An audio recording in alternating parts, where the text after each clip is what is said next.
Hello friends, today we will discuss about the poem I Would Choose to Be a Daisy, a textbook for class 6 Daisy. Now we start the poem. Before you read, have you ever wished you were a blooming flower?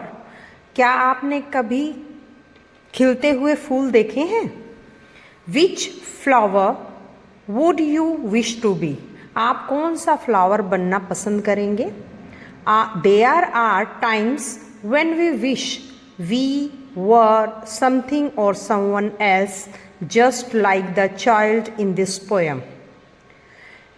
There are times, कभी कभी ऐसा समय आता है when we wish, हम ये इच्छा करते हैं we were something or someone else, हम किसी की तरह या किसी व्यक्ति की तरह बने, just like, ठीक उसी तरह the child in this poem, इस कविता में बच्चा इच्छा करता है. Read the poem.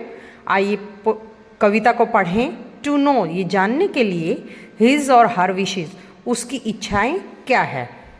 Now we start the para 1. I would choose to be a daisy if I might be a flower, my petals closing softly at twilight's quiet hour, and waking in the morning when falls the early dew, to welcome heaven's bright sunshine and heaven's bright teardrops too. I would choose to be a daisy if I might be a flower. मैं अगर फूल बनूं तो Daisy बनना चाहूँगा या चाहूँगी. My petals closing softly at twilight's quiet hour. My petals, मेरी पंखुड़ियाँ, closing softly, धीरे धीरे बंद हो रही हैं, एट ट्विलाइट्स, गोधूली बेला में, क्वाइट आवर, जस्ट उसी समय पे. जब गोधूली बेला आती है तो मेरी पंखुड़ियाँ धीरे धीरे बंद हो रही हैं. And waking in the morning, और ये सुबह में खुल रही हैं. When falls the early dew, जब सुबह बहुत जल्दी ओस गिरती है. To welcome heaven's bright sunshine, स्वर्ग से या आकाश से आती हुई चमकती धूप का वेलकम करने या स्वागत करने के लिए. एंड और heaven's bright tear drops too, और स्वर्ग से आती चमकती अश्रुओं के लिए भी. Now we start the para 2. I love the gentle lily, its look so meek and fair, but daisies I love better, for they grow everywhere. The lilies bloom so sadly in sunshine or in shower, but daisies still look upward, however dark the hour. I love the gentle lily, its look so meek and fair. मुझे कोमल lily भी पसंद है, या मैं उसे भी प्यार करता हूँ या करती हूँ, क्योंकि यह भी सफ़ेद और बहुत ही मुलायम है. ये बहुत ज़्यादा सफ़ेद और मुलायम है. बट, लेकिन डेजीज आई लव बेटर, उसकी तुलना में मैं डेजीज ज़्यादा पसंद करता हूँ या इसे ज़्यादा प्यार करता हूँ. फॉर दे ग्रो एवरीवेयर, क्योंकि यह कहीं भी उग जाते हैं. The lilies bloom so sadly, lilies जो हैं वे बहुत जल्दी मुरझा जाते हैं. इन सनशाइन और इन शावर, चाहे चमकती धूप हो या फिर बारिश हो या हल्की हल्की फुहार बूंदाबांदी हो, तो भी ये जल्दी मुरझा जाते हैं. But daisy still look upward, लेकिन डेजी जो है वे ऊपर की तरफ देखते ही रहते हैं, चाहे कैसा भी मौसम आए, चाहे चमकती धूप हो चाहे बारिश हो. हाउएवर डार्क द आवर, चाहे घने अंधेरा ही क्यों ना हो. इस कविता के माध्यम से कवि ये कहना चाहता है कि डेजी कि जैसे मैं इसलिए बनूं, चाहे कैसी भी परिस्थिति हो वो हमेशा ऊपर की तरफ देखकर खिला ही रहता है, वैसे ही मैं भी अपने जीवन में कितनी भी अच्छी या बुरी परिस्थिति आए मैं एक जैसा ही बना रहूं। Know the poet. अब हम कवि के बारे में जानेंगे। H.D. Mawson. This beautiful poem was inspired by a song composed long ago in 1860 by H.D. Mawson of New York. यह कविता न्यूयॉर्क के H.D. Mawson द्वारा 1860 में लिखे गए एक गाने से प्रेरित है, जो कि एक बहुत ही सुंदर गाना था। उसी से प्रेरित यह एक सुंदर कविता है। He had composed many songs. उन्होंने बहुत सारे सॉन्ग यानी गीत गाने लिखे हैं, जैसे जैसे आई dream of home, near the banks of the long river and bright blue eyes.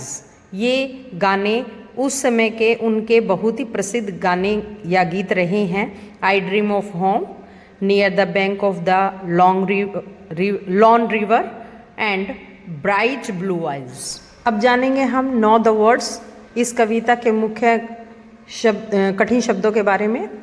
Petals क्या है? Brightly coloured part of a flower. किसी फूल के रंगीन भाग जो चमकता है उसे पेटल्स कहा जाता है। Dew, tiny drops of water on the ground seen usually at night. रात के समय प्रायः जमीन पर छोटी छोटी बूंदें जो दिखाई देती हैं और जिन्हें हम ओस कहते हैं, उन्हें इंग्लिश में ड्यू कहा जाता है। ट्विलाइट क्या है? The time of the day just before it becomes completely dark. शाम के समय अंधेरा होने से पहले का जो समय रहता है, जिस समय हल्का हल्का लाइट भी रहती है, उसे हम ट्विलाइट के नाम से जानते हैं। Heaven, a place imagine to be in the sky where God lives. एक ऐसी जगह जहाँ पर आकाश में मानी जाती है कि भगवान रहते हैं। Meek, delicate. मीक का यहाँ अर्थ है बहुत ही मुलायम। Now we start the exercise. Explore the poem. Question number 1, which flower does the child in the poem choose to be? इस कविता में बच्चा कौन सा फूल बनना चाहता है? The child in the poem chooses to be a daisy in the poem. बच्चा इस कविता में डेजी का फूल बनना पसंद करता है। Question number 2, which line in the poem mean to welcome joy and sorrow equally? Stanza 1। Stanza 1 में इस कविता की कौन सी लाइन में खुशी और दुख बराबर रूप से स्वागत करने के लिए प्रयोग की गई है? The line is In the poem, the line is to welcome heaven's bright sunshine and heaven's bright teardrops too means to welcome joy and sorrow equally. Question number 3, which 3 words does the child chooses to describe the lily? बच्चे ने किन 3 शब्दों के द्वारा lily को describe किया है या उसका वर्णन किया है? The word gentle, meek and fair. These 3 words the child chooses to describe the lily. Gentle, meek and fair. इन 3 शब्दों के द्वारा बच्चे ने लिली का वर्णन किया है। Question number 4. What 2 things does the child like best about a daisy? Pick out the lines which tells us these. उन लाइनों के बारे में बताएं जिसमें यह बताया गया है कि बच्चा डेजी के बारे में कौन सी 2 चीज़ें ज़्यादा पसंद करता है। आंसर है the child likes best 2 things about a daisy. वे 2 चीज़ें हैं। फर्स्ट, पहली है दे ग्रो एवरीवेयर, वे कहीं भी उग जाते हैं। एंड स्टिल लुक अपवर्ड, और वे हमेशा ऊपर की तरफ देखते रहते हैं। ये 2 चीज़ें डेजी के लिए उस बच्चे ने पसंद की हैं। लाइन्स हैं, for they grow everywhere but daisy still look forward upward. Question number 5, which line in the poem means no matter how was the situation is? Stanza 2। Para 2 में पोएम की कौन सी लाइन से यह पता चलता है कि कैसी भी बुरी स्थिति क्यों ना हो, ये बात मायने नहीं रखती?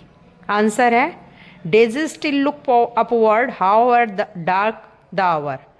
डेज़ी हमेशा ऊपर की तरफ देखते रहते हैं, चाहे कितना भी घने अंधेरा क्यों ना हो। दोस्तों, अगर आपको मेरा वीडियो पसंद आ रहा है तो लाइक करें, सब्सक्राइब करें और मुझे कमेंट सेक्शन में जाके बताएं कि मुझे किस टॉपिक पे वीडियो बनानी चाहिए। और मेरा वीडियो देखने के लिए आपका बहुत बहुत धन्यवाद।